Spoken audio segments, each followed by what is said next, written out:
What's going on, Jaguar fans, man? It feels so good to be back talking Jaguars football with you guys here on the channel, man. I've just been crazy busy these last couple of weeks pumping out the NBA content with the NBA offseason, all the trades, NBA free agency, you name it. But I'm back talking Jaguars football. I haven't made a Jags video since the Laviska Shenault and Deebo Samuel comparison video. If y'all want to see that, I will link to it up above. But we're going to be talking about the top 5 players on the Jacksonville Jaguars defense for next season, and I'm going to be very specific about this. This is not heading into the season. This is what I'm projecting by the end of next season. Who will be the top 5 players on the Jacksonville Jaguars defense after everything is all said and done? That's what I'm basing this list off of. So let's get into today's video. Now, before we actually get into today's video, if you guys could, drop me a like. It takes 1 second and it helps me in the channel out tremendously. And if you guys are new here, consider hitting that subscribe bell to stay tuned for more NBA and, of course, Jacksonville Jaguars content that I do here on YouTube. And make sure y'all go follow me on my socials on both Instagram and on Twitter. The link tree will be in the description down below, and I'm very active and I'm on there every single day. So make sure y'all go do that. But now let's get into today's video. So I'm going to list off one honorable mention, and I want to also make it very clear. This was a very difficult list to do because I'm so excited for the Jacksonville Jaguars defense this year. I have raved nonstop about this defense, and I am just ecstatic to watch this defense. But at my number 1 honorable mention, before I get into number 5, it's going to come with cornerback Shaquille Griffin. Now, Shaq Griffin in 2021 was definitely a disappointment for a lot of Jaguar fans, even though when I went back and I revisited a lot of the tape, I was not disappointed in Shaq Griffin whatsoever. He was the big free agent splash that the Jaguars got in last year's free agency, and maybe he didn't live up to that last season, but I expect a big bounce back from him this season. Let's look at it into its proper perspective. He was working alongside of him a rookie cornerback in Tyson Campbell, and he didn't have much help in the secondary. He had Rayshawn Jenkins and Andrew Wingard. But regardless of the fact is, the Jaguars defense just wasn't that great last season. I think it was ranked 27th overall, if memory serves me correctly. Shaq Griffin had his opportunities, plenty of opportunities last season to make interceptions. He was around the ball, and there was consistently a lot of times where the ball was in his hands, he just didn't catch it. Shaq Griffin's a terrific corner. He's a very talented corner, and he's a very smart and intellectual player. He's a great veteran on and off the field, and especially in the locker room. I can only imagine the type of energy and charisma that he brings to that locker room, especially those young guys. Shaq Griffin is going to bounce back and have a very good and solid season. That's why I've got him as my honorable mention. But let's get into number 5. Now, with number 5, a guy Jaguar fans are very familiar with is safety out of Syracuse, Andre Cisco. Now, Andre Cisco, we really didn't see much of last season in his rookie year. This really feels like a redshirt rookie season for me coming up with Andre Cisco, because he was essentially benched last year for a guy in Andrew Wingard, which already speaks volumes to, I guess, what that coaching staff was doing. Maybe they saw something in practice that we didn't as fans. Maybe Andre Cisco was still really not 100% from that ACL injury that he suffered back in his collegiate days. But Andre Cisco, when he was on the field, his presence was felt, and Andre Cisco is a terrific talent. Great ball hawk safety, and I'm super excited to watch what he does this season, because when I talked about in that video about a month ago, which I'll link to it up above, where I talked about the Jaguars having a top 10 defense this season, like I said, I'll link to it up above. I said that Andre Cisco was going to be a guy who was going to lead this team in interceptions. Actually, wrong video. It was the top 5 players of the Jaguars, I think, heading into 2022. That might have been my fault. That was the video, my bad. But back to the point, though. Andre Cisco's a terrific player. Super excited to watch him, and he's essentially already going to break out onto the scene, considering the fact that he really didn't play much at all last season, but when he was on the field, his presence was felt. Andre Cisco over Andrew Wingard this year, as we all know. Give me him at number 4. Now at number 4, I'm going to stick with the secondary. I'm going to go with second-year cornerback out of Georgia, Tyson Campbell.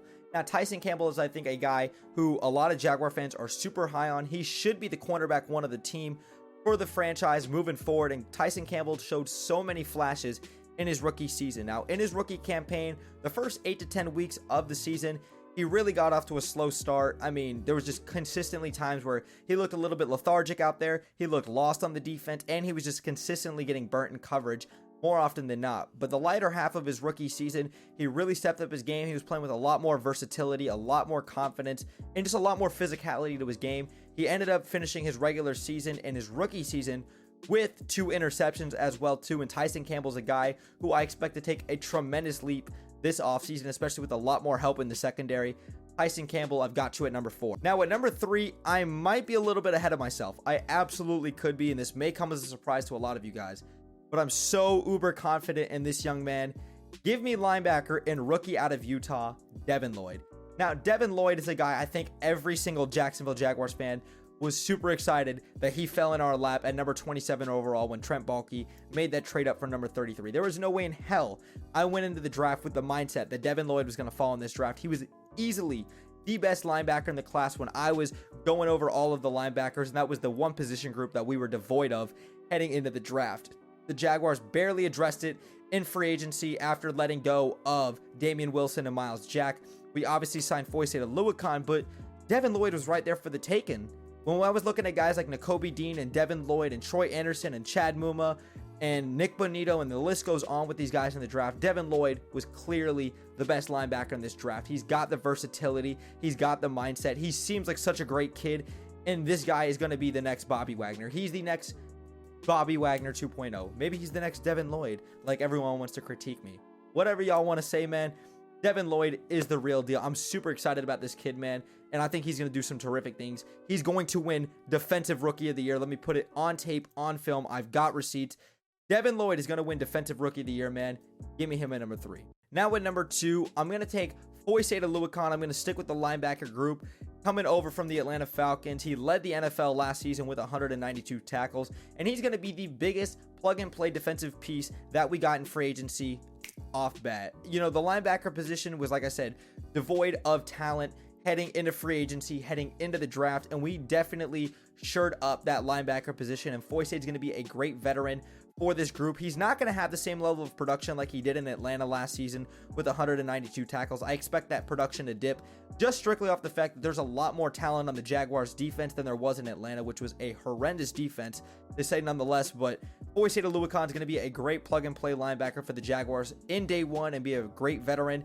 I expect big things out of him this season as well too. Give me poised at number 2. And then at number 1, give me the better Josh Allen. It is so hard for me to not have Josh Allen at number 1, but I'm going to put him at number 1 because Josh Allen, the better Josh Allen, let me keep on saying that, is a terrific guy. This guy not only embraces the city of Jacksonville, which is something us Jaguar fans just absolutely love. He consistently embraces the city of Jacksonville. He embraces this organization. He wants to be a winner here. He's put up through the Doug Marrone and Urban Meyer era, unfortunately. He's a guy who has shown a model of consistency. While his production has dipped since his rookie season and his Pro Bowl season since 2019, Jaguar fans have speculated about it. We've talked about it. Doug Peterson's talked about it. Now that we've finally drafted another edge rusher alongside of him and that there's more talent defensively on that side of the ball, which is something that we did significantly upgrade with the front 7 in the secondary this past offseason, that's going to help alleviate a lot of pressure off of a guy like the better Josh Allen. It's going to help put him into a better predicament to flourish and succeed and get back to his Pro Bowl form and get back to that guy that we know can be a Pro Bowler for years to come and be a premium edge rusher for the Jaguars moving forward. Josh Allen, the better Josh Allen, I expect to lead this team in tackles for loss. I expect him to lead this team in QB hurries. I expect him to lead this team in sacks, which I've already talked about. I think he's going to tie his rookie and career high with 10.5 sacks this year. The better Josh Allen, I've got you at number 1. I want to hear your thoughts in the comments down below. Who do you think will be the top 5 Jacksonville Jaguars players on the defense by the end of next season? That's the asterisk with this. And also, who do you guys think is going to lead this team in interceptions and sacks? That's something I'm definitely curious to hear your thoughts about down in the comments below. And like I said, if you guys enjoyed today's video, make sure you guys drop me a thumbs up. It takes 1 second and it helps me and the channel out tremendously. And if you guys are new here, consider hitting that subscribe bell to stay tuned for more NBA and of course Jacksonville Jaguars content that I do here on YouTube. And like I said, make sure y'all go follow me on Twitter, man. I'm very active and I'm on there every single day, really trying to grow that platform. The link tree will be in the description down below. But thank y'all Jags fans for sticking around throughout the whole video, man. I love y'all so much, and thank y'all consistently for all the love and support y'all show me, man. But Brett James, aka BJ, I'm out, y'all. Go Jags, baby. Peace.